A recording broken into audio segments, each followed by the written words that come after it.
Hey, today I got a cool tip on how to come up with mulch material and things for your garden. Today we were driving down the road and we saw a tree service, and they were cutting down trees under power lines.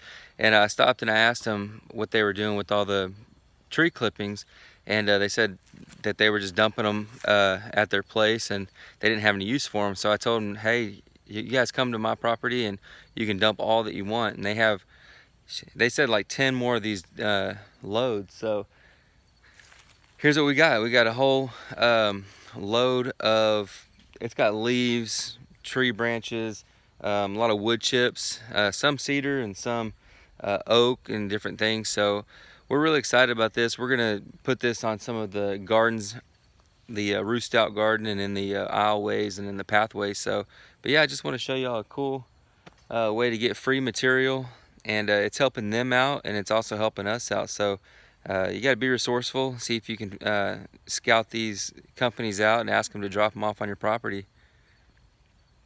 So I scooped up a first little wheelbarrow full, and I'm gonna go try to find some spaces I want to mulch and lay this stuff down. It still has to compost down quite a bit.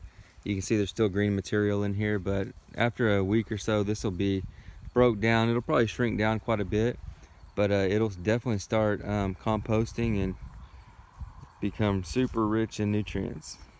Another thing you can do with some of the leaves is give them to your goats. They love green leaves and even brown leaves, so I just put a couple shovelfuls over here and let them eat them.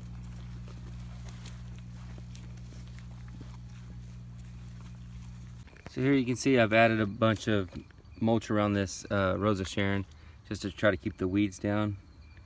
And I'll do an update. I'm gonna probably put about four more inches over here, and then keep putting it along this fence to try to smother out these weeds. I have another Rosa Sharon right here, and then I also have a crepe myrtle right here, so I'll do a bunch of mulch around this area too, just to keep the weeds down.